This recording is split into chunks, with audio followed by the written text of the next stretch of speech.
हम पैदा ही उस खानदान में हुए हैं जिसका ना तो दिल कमजोर है और ना खून।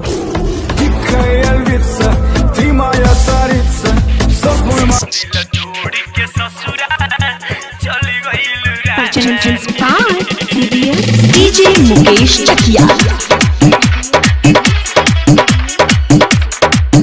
दिल बारू तू ऐसा निगम हो, दिल रोता कही के सनम हो, मोरा प्यार के दिहल फरलू सब निशानी, दिल तोड़ के ससुरा चली गईलू रानी, मोरा प्यार के दिहल फरलू सब निशानी, दिल तोड़ के ससुरा चली गईलू रानी, दिल तोड़ के ससुरा चली गईलू रानी। जोड़ा सब सुनल बानी सिंगर गीतम प्यारे की सुमधुर आवाज में डीजे मुकेश चकिया। डीजे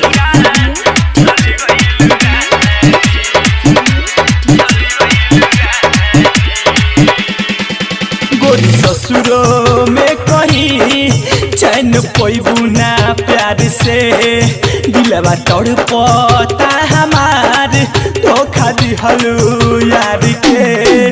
गोरी ससुरो में कहीं चैन पैबू ना प्यार से, दिलवा तड़पता हमार धोखा दिहलू यार के। कइले वादा कसम सब भुला गइलू हो, धके दोसारा के बहिया तू रोबा गइलू हो। भइल का बात हमरा से ऐसन घात कइलू हो, हाथ छोड़ी सनम के तू पिया के साथ गइलू हो।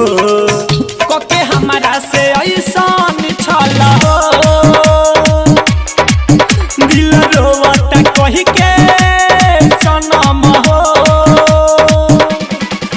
गोरी तोह से शुरू अब तोह पे खत्म जिंदगानी,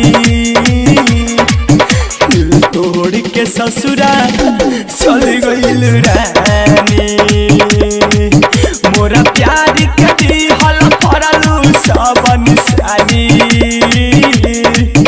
दिल तोड़ के ससुरा चल गइल रानी।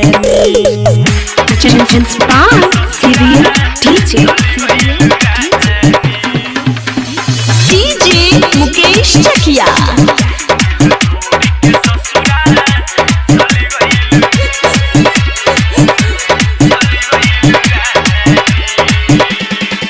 तो भाजी हलू तू सही शादी के यारी के, पागल कहता बेलो दिलवा रोवे हार के।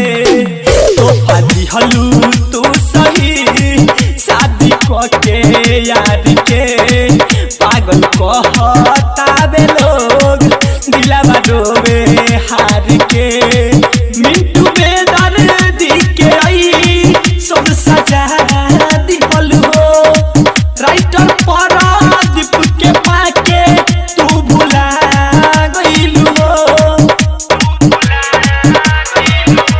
जाके तू दूर हमरा से ना हमके मार पैबू हो, लिखल बा नाम जो दिल पर ना ओके जार पैबू हो। जाल छोड़ी के हमके दूर हो, दिल रोवे बेचारा मजबूर हो। कहेले गीतम प्यारे दिल के ई कहानी, दिल तोड़ के ससुरा चल गइल रा।